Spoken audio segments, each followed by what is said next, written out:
Siguiendo con las enseñanzas de por qué debemos amar, bendecir y alabar el nombre de María Santísima para ser devotos de ella y fieles discípulos de Jesucristo, para conocer más a la iglesia, esa iglesia que Jesucristo fundó en el día de Pentecostés, para que conociéndola a ella, conociendo a María Santísima, conozcamos mejor a Jesucristo, conozcamos mejor la obra salvadora. ¿Te recuerdas, hermano, que estamos viendo la sanación interior? Estamos viendo cómo nuestro Señor Jesucristo también cargó con nuestros afanes, con nuestra ansiedad, con nuestra angustia, y nos invita a nosotros. ¿Te recuerdas el texto de Primera de Pedro 5:7? ¿Te recuerdas, hermano? Saca tu Biblia, saca tus notas, vuelve a revisar los audios, grábalos en una USB, no los deseches, hermano. Estas son cosas que te van a servir a ti. Yo te estoy contando mi experiencia, no te estoy contando historias nada más así por contarte, sino que esta es una realidad, hermano. Si tú no lo estás experimentando, yo te invito a que hagas la prueba y verás qué bueno es el Señor. Dice un salmo: haz la prueba y verás qué bueno es el Señor. Esto no es un mito, hermano, es una realidad. Todo esto es, no te digo que no van a haber problemas, por supuesto que sí, pero el Señor jamás va a permitir algo más allá de lo que tú puedes soportar. Si te estás sintiendo demasiado duras las cosas, es porque todavía no le has entregado al Señor. Hay algunos sentimientos que necesitan ser perfeccionados en el crisol de fuego, hermano. Recuerda que el oro se purifica en el crisol, y a través de las pruebas los justos se van haciendo santos, hermano. Ese es el método de quebrantamiento que nuestro Señor utiliza. No hay otra manera. Ese es el único camino que todos los que hemos llegado a esta vida abundante tenemos que pasar, hermano. Es necesario pasar por pruebas y tribulaciones para entrar al reino de Dios, le decía San Pablo en los Hechos de los Apóstoles. Entonces, revisa tú, Primera de Pedro 5:7, donde dice: depositen en el Señor todas sus preocupaciones, porque Él tiene cuidado de ustedes. Dice en la Primera de Pedro 5:7, hermano, anota, porque sobre eso vamos a ir orando. Estas tres predicaciones son consecutivas. ¿Te recuerda, hermano, cómo ir echando las preocupaciones? Solo lo sabemos, pero todavía no lo hemos experimentado todavía. Entonces, el primer texto es de Primera de Pedro 5:7. Anota, hermano, anota, saca tu Biblia. El otro texto que quiero compartir contigo está en San Mateo, capítulo 8, versículo 28, porque hoy vamos a orar sobre estos textos para que tú y yo vayamos sanando, vayamos entrando a esa tierra prometida que emana leche y miel, a esa tierra que viene después del desierto. Recuerda, hermano, que vamos de Egipto por el desierto para entrar en esa tierra prometida, pero dice que ahí habían dos tipos de personajes: estaba Josué y Caleb, y yo te invito a que busques eso en el Éxodo, hermano, que busques ahí ese texto donde van a entrar a esa tierra prometida, donde el Padre les había dicho que esa tierra era de ellos, y ahí habían dos tipos de personajes. Estaban 10 personas que fueron a ver, y dice: sí, es cierto, ahí mana leche y miel, y hay unos frutos grandotes, pero nosotros parecemos como langostas a la par de esa gente que son gigantes, le fueron a decir a Moisés. Y entonces cuando después fue Josué y Caleb a ver, y le dice: sí, es cierto, hay gigantes y todo, pero si el Señor está con nosotros, eso es pan comido. Yo quisiera, hermano, que me dijeras, que te preguntaras ahí: ¿a quién te pareces más? ¿A esos 10 exploradores que tuvieron miedo? ¿O a Josué y Caleb, que vieron lo mismo, solo que ellos dijeron que si el Señor estaba con ellos, eso era pan comido? Yo no sé si tú piensas que lo que te está pasando a ti es pan comido, porque si el Señor está contigo, tu hermano, eres más que vencedor en Cristo Jesús, te diría San Pablo. Entonces, yo quisiera que te parecieras más a Josué y más a Caleb. Entonces, en San Mateo 11:28 dice: vengan a mí los cargados y agobiados, y yo los haré descansar. Palabra del Señor. Gloria a ti, Señor Jesús. Mira, hermano, lo que nos está diciendo aquí: vengan a mí los que estén cargados y agobiados, y yo los haré descansar. Dice, mira, yo quisiera que antes de explicarte estos dos versículos anteriores, leyéramos Hebreos 6.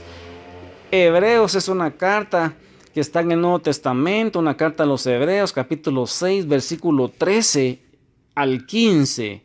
Y ahí es una promesa de Dios realizada en Jesucristo. Y dice así: cuando Dios hizo la promesa a Abraham, no teniendo a otro mayor por quien jurar, juró por sí mismo, diciendo: sí, te colmaré de bendiciones y te acrecentaré en gran manera. Y perseverando de esta manera, alcanzó la promesa. Palabra de Dios. Te alabamos, Señor. Mira, hermano, lo primero, entonces lo que tenemos que hacer entonces para ir sanando estas ansiedades, afanes, para ir echando sobre Jesucristo estas cosas, hay tres cosas aquí con estos textos. En la primera de Pedro 5:7 dice que tenemos que depositar esas cargas. Ahora, ¿cómo podemos depositar nosotros esas cargas, hermano? Pues lo primero que tenemos que hacer es ir a Él y entregarle, imaginar a Jesucristo con un costal grande y entregarle todo lo que sientes tú acerca de la situación que tú estás viviendo. No le vayas a decir, te doy gracias, Señor, por lo que me está pasando, porque entonces, hermano, no estás entendiendo el mensaje. Tú tienes que entregar esos sentimientos, hermano, ese dolor, esa tristeza, ese enojo, esa amargura, todo lo que esa rebeldía, todo lo que tú estás experimentando. Inclusive vamos a ir estudiando cómo hay que perdonar a Dios por las veces que nosotros creemos que Él no nos escucha, hermano. Entonces, ahí tenemos que depositar en Jesucristo todas esas emociones, esos sentimientos, toda esa ansiedad que tenemos, ese afán, esa angustia, esa aflicción, esa preocupación, entregársela a nuestro Señor Jesucristo. Y entonces, ¿cómo lo vamos a hacer? Pues dice San Mateo 11:28, vengan a mí los cargados. ¿Cómo podemos llegar nosotros a Jesús, hermanos? Vamos a llegar en oración. O sea que la oración es el método que Jesucristo se inventó para que nosotros pudiéramos depositar. Entonces, ¿qué es lo primero que hay que hacer? Es depositar. Pero para depositar, ¿qué es lo que tenemos que hacer? Según el capítulo 11 de San Mateo, versículo 28, es ir a Jesucristo. Yo no sé, hermano, si tú estás cargado y agobiado. Si estás cargado y agobiado, tú tienes que ir a entregar esas cargas a Jesucristo. Entonces, ¿cómo vas a ir? Pues ir a Jesucristo en oración, a depositar esas cargas. Y mira lo que dice en Hebreos 6. Le dice Hebreos 6, capítulo 6, versículo 15, dice, y perseverando de esta manera, alcanzó la promesa. Mira, ¿cómo fue que alcanzó la promesa Abraham? La alcanzó perseverando, hermano, perseverando. Esa es la única manera, confiando en esas promesas. Imagina tú un viejito de 75 años que su mujer es grande, que ya no puede tener hijos y viene nuestro Padre Celestial y le dice que así como las estrellas son de inmensas, así va a ser la descendencia de él. Y pasaba un año, pasaron 25 años, hermano. Y entonces yo no sé si tú y yo hubiéramos aguantado esos 25 años esperando esa promesa, pero dice, y perseverando de esa manera alcanzó la promesa. Que no hay otra manera de alcanzar la promesa, de entrar a esa tierra prometida y la promesa de vida abundante que el Señor te está haciendo a ti hoy. La manera es perseverando. Entonces, los tres pasos para depositar las cargas son: primero, tenemos que depositar las cargas. ¿Cómo lo vamos a hacer?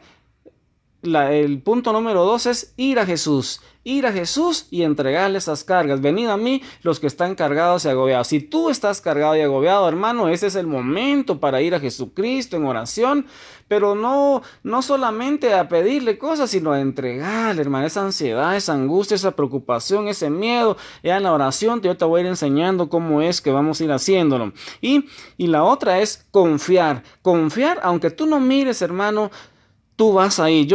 Me costaba mucho ese versículo de perseverar y de confiar. Entonces yo te quiero compartir otro texto, hermano, para que ya vayamos haciendo nuestra oración.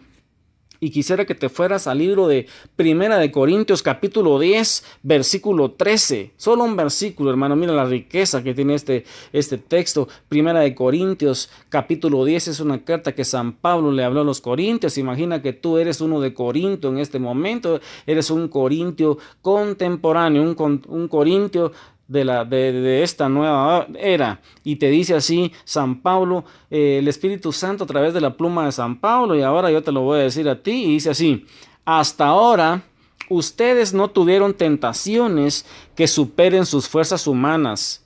Dios es fiel y Él no permitirá que sean tentados más allá de sus fuerzas. Al contrario, en el momento de la tentación les dará el medio de librarse de ella y los ayudará a soportarla. Palabra de Dios. Te alabamos, Señor. Mira, hermano, qué maravilloso. Dice que nosotros todavía no hemos tenido tentaciones que superen nuestras fuerzas humanas. Entonces, si tú y yo pensamos que lo que nos está pasando es más grande, de lo que más grande de lo que verdaderamente es porque no hemos aprendido a confiar todavía. Entonces, hermano, si tú y yo pensamos que lo que nos está pasando es más grande, entonces estamos diciéndole a Dios que Él es un mentiroso, hermano, y esa es una blasfemia. Cuando nosotros pensamos que lo que estamos pasando es demasiado grande, estamos diciéndole a Él que Él no es fiel, porque ha permitido que seamos tentados más allá de lo que podemos soportar. Y entonces aquí dice que Él es fiel y no permitirá que nosotros seamos tentados más allá de lo que nosotros podemos soportar.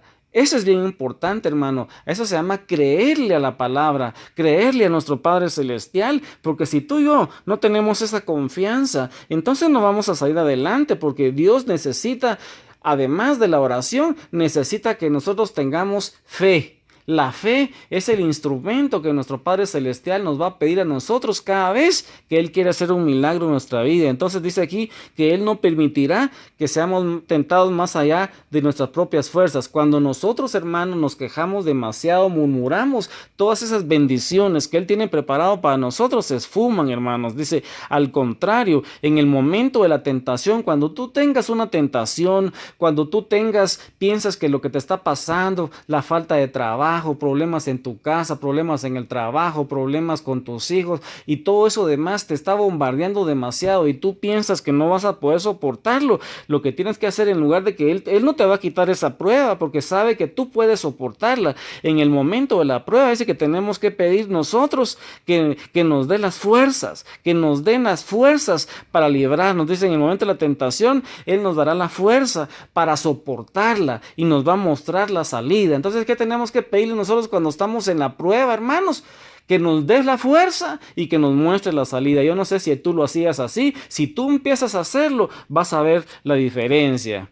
Y la otra, hermano, otro texto que quisiera para entrar en oración es la carta de San Pablo a los Filipenses, capítulo 4, versículo 4 al 7. Filipenses 4, capítulo 4 al 7. Hermanos, es un texto que tenemos que memorizar porque nos va a sacar de muchos problemas, te va a sacar de ahí donde estás, hermano. Entonces dice así, alégrense siempre en el Señor. Vuelvo a insistir, alégrense, que la bondad de ustedes sea conocida por todos los hombres. El Señor está cerca, no se angustien por nada, y en cualquier circunstancia recurran a la oración y a la súplica, acompañadas de acción de gracias para presentar sus peticiones a Dios. Entonces la paz de Dios, que supera todo lo que podemos pensar, tomará bajo su cuidado los corazones y los pensamientos de ustedes en Cristo Jesús. Palabra de Dios, te alabamos, Señor. Mira, hermanos, esos consejos. Aquí dice que nosotros estemos siempre alegres, pero nos dice aquí que no nos angustiemos por nada. En el versículo 6, no se angustien por nada. Dice, por nada estés afanados, nos dice el Señor en el capítulo 6 de San Mateo. Recuerden, hermanos, no estén afanados por nada, porque ustedes tienen un Padre que está en los cielos, que les va a dar a ustedes más de lo que antes de que ustedes se lo pidan. Él les va a dar a ustedes esas cosas. Busquen primero el reino y lo demás vendrá por añadidura. Aquí dice, no se angustien por nada estéis afanados. Cuando nosotros estamos angustiados y afanados, hermanos, a eso se llama incredulidad. Y recuerda, hermano, que Hebreos 11:6 dice que sin fe es imposible agradar a Dios. Cuando nosotros llegamos a nuestro Padre Celestial y llegamos sin fe, llegamos angustiados, dice, ya viene este desagradable, va a decir él. Y entonces nosotros ahí, nuestra oración, hermano, no tiene poder, porque no solo no es perseverante, sino que no es una oración, como dice aquí, dice, recurran a la oración y a la súplica, hermano. Nosotros no llegamos suplicando, sino llegamos alegando. Entonces dice que hay que llegar con súplica, acompañado de acción de gracias y alabanza, con agradecimiento, con alabanza, hermanos, para hacer nuestras peticiones, no solo llegar nada más a pedirle cosas al Señor. Y dice, entonces la paz de Dios, que supera todo lo que podemos pensar, tomará bajo su cuidado los corazones y los pensamientos de ustedes en Cristo Jesús, o sea que nos va a dar paz. Cuando nosotros llegamos a nuestro Padre con alabanza, con acción de gracias, vamos en oración, el Señor nos va a dar a nosotros esa paz que sobrepasa todo entendimiento y va a cubrir nuestros pensamientos en lugar de pensar así aceleradamente, con amargura, con tristeza, con soberbia, con blasfemia y todo. Va a cubrir los pensamientos, esa paz que nos va a dar a nosotros, esa tranquilidad y esa confianza que tenemos un Padre que es maravilloso, que todo lo puede hacer, hermanos. Entonces yo quisiera quedarme aquí hoy y vamos a entrar en oración para que nosotros presentemos nuestras peticiones y con este canto pidámosle al Padre el Espíritu Santo, hermano, que es el autor de la gracia, que es además el maestro espiritual que nos hace alabar y bendecir a nuestro Padre Celestial. Recuerda, hermano, que alabar al Señor es decir las maravillas, todo lo maravilloso, ese Padre bueno, ese Padre providente. Si tú todavía no conoces a Dios como un Padre providente, hermano, ahí vas a ver si tú vas haciendo caso de todas estas indicaciones que nuestro Padre nos va diciendo a nosotros. Vas a ver, haz la prueba y verás lo bueno que es el Señor. Entonces meditemos con este canto, sigamos rezando el rosario, sigamos pidiendo a la María Santísima que nos ayude entonces en esta oración, ya que la oración de ella no solo es perseverante, sino que es poderosa, hermano.